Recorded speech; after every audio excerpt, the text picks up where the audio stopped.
Welcome to the deep dive. Today, we're digging into a book that's definitely made some waves. Our mission, as always, is to pull out the strongest, most useful insights from the source material for you. And today's source is Can't Hurt Me, A Path to Unbreakable Discipline. It's by David Goggins, the Navy SEAL ultra endurance guy. It came out in 2018. It's about 360-something pages, part memoir, part, intense motivation guide. It gets killer ratings, like 4.8 out of 5. The essence of it. It's Goggins' story, how he went from frankly, a really rough place, abuse, depression, being overweight, to becoming one of the toughest individuals on the planet. And it wasn't magic. It was radical self-discipline, mental toughness, embracing pain, really. Exactly. And the core message, the argument he makes throughout, is pretty stark. He says you are in control of your mind, not your past, not your pain, not what's happening around you. It's you. He has this idea, the 40% rule, where he basically says most of us only tap into, about 40% of what we're truly capable of. So the book is really about how to unlock that other 60%, how to access that hidden potential. And he gives you pathways, things like deliberately embracing discomfort, destroying your excuses, seeing pain as fuel, and maybe the biggest one, just taking total accountability for your life, 100%. Okay, yeah, let's unpack those tools. I know one of the first things people often mention is his accountability mirror, which sounds pretty confronting. Yeah, it is. Yeah, The idea is you stand in front of a mirror, look yourself right in the eye, and you tell yourself the absolute truth. No hiding, no excuses. You call out your flaws, your weaknesses, where you're failing. You own it. And this is key. You immediately decide what you're going to do about it. His quote is blunt.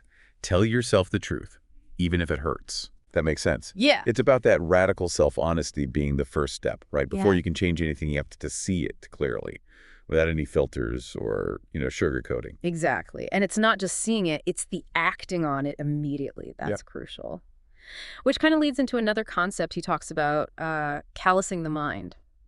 I found this analogy really powerful, like building calluses on your hands from lifting weights, right? He says you got to do the same for your mind. By deliberately doing hard things you don't want to do, like getting up super early when it's cold, running when you hate running, facing something you're afraid of, pushing past that initial, no feeling. Right.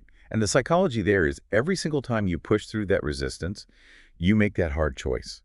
You're actually reinforcing your mental strength. Yeah. You're hardening your mindset, building confidence. It's like you prove to yourself, okay, I can do this hard thing.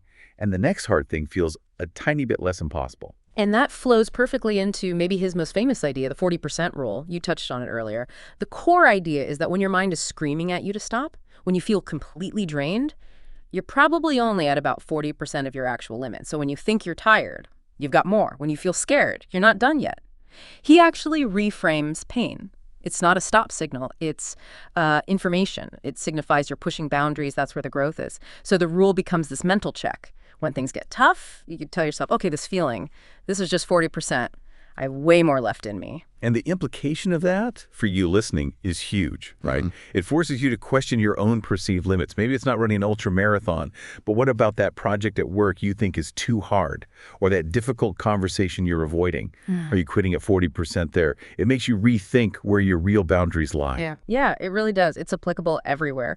Then there's this other concept. It sounds a bit aggressive, taking souls. He explains it's not really about ego, though it sounds like it could be. It's more like mental warfare. It means performing at such a high level, outworking everyone so consistently that you mentally break your competition or your doubters, using haters as fuel, basically, letting your performance be your answer, your revenge. Yeah, the context is key there. It's about becoming so relentless, so undeniable in your effort and results that it just shuts down the negativity. It demoralizes those who want to see you fail. You turn their doubt into your drive. It's quite a psychological slip. Definitely. Okay, another tool, the cookie jar. This one's interesting. It's a mental strategy for when things get incredibly tough, when you're really suffering. Goggins reaches into this imaginary cookie jar in his mind, filled with memories of every hard thing he's ever overcome. And his list is intense. Surviving abuse, racism, learning disabilities, getting through Navy SEAL Hell Week 3 times, running insane distances on broken bones, all of it. And what that does, psychologically, is powerful. Each one of those memories, those cookies, is proof. It's evidence that he has overcome immense difficulty before. So when facing the current struggle, he knows he has the capacity to endure this too. It reinforces his resilience, reminds him of his own track record.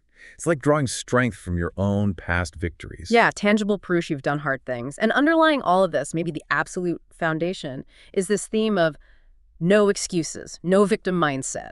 I mean, you look at his background: abuse, poverty, racism, learning issues, obesity. He had every excuse available to him, but he just completely rejects the victim mentality, absolutely refuses it. His core message is, your life is 100% your responsibility. Own it. Nobody is coming to rescue you. And that sense of radical personal responsibility is, well, it's incredibly empowering, isn't it? It puts you squarely in the driver's seat. You stop waiting for things to change for you, and you start changing them yourself. It shifts the whole dynamic. So true. Okay, let's gear slightly and talk about the book itself. What are its strengths? Well, first off, it's unfiltered, like really unfiltered. Raw, brutally honest, there's no fluff. Goggins doesn't coddle you. He pushes ownership over comfort every single time. And the structure is cool. It's part memoir, his story. But then each chapter ends with specific challenges for you, the reader. Practical things to build your own resilience. It's definitely inspirational. Someone described it as feeling like it kicks you in the face in the best way. And honestly, that feels about right. Oh, and a specific note for audiobook listeners, it's unique.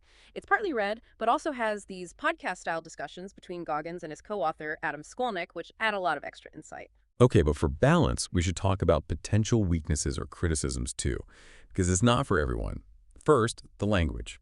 It's harsh, lots of swearing, graphic descriptions of pain, trauma, violence. If you're sensitive to that, just be aware. Second, the lifestyle depicted is extreme. Let's be honest. Running 100 miles on broken legs isn't something most people should or even could aspire to. But, and this is important, the principles behind it, the mental toughness, the discipline, those can still apply even if you're not doing the extreme physical stuff. You scale it to your life. And finally, yeah, this book offers 0 easy fixes, no shortcuts, no hacks. It's all about hard truths and even harder work.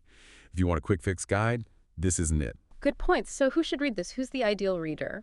I'd say anyone feeling stuck, anyone caught in that victim loop, maybe making excuses, or if you just feel you're capable of more, living below your potential. Also athletes, entrepreneurs, students, creatives, basically anyone who needs a serious dose of mental toughness, discipline, and grit. Maybe a few quotes to really capture the flavor. Here's one. Motivation is crap. Motivation comes and goes. When you're driven, whatever's in front of you will get destroyed. Pretty intense. Another. The only thing more contagious than a good attitude is a bad one. Simple but true. And this one's a direct challenge. You are stopping you. You are giving up instead of getting hard. Oof. So yeah, our final take on Can't Hurt Me. It's definitely not a feel-good book. Not at all. It's more like a feel uncomfortable than change your damn life book. It's really a challenge. Get honest, step into the discomfort, take back control. It's grit in action. And maybe a final thought for you to chew on, something to take away from this deep dive. Think about that 40% rule again. Where might you be quitting early? Not just physically, but maybe mentally, emotionally. In that project, that relationship, that goal you set. What's one small, uncomfortable, hard thing you could intentionally do starting today to begin callousing your mind? How can you start building your own cookie jar filled with your own small triumphs? Even the tiny ones count. They build up. That's a powerful question to end on, something to really consider and maybe act on. All right, that's it for this deep dive. Until next time, keep digging, keep questioning, and keep exploring what matters to you.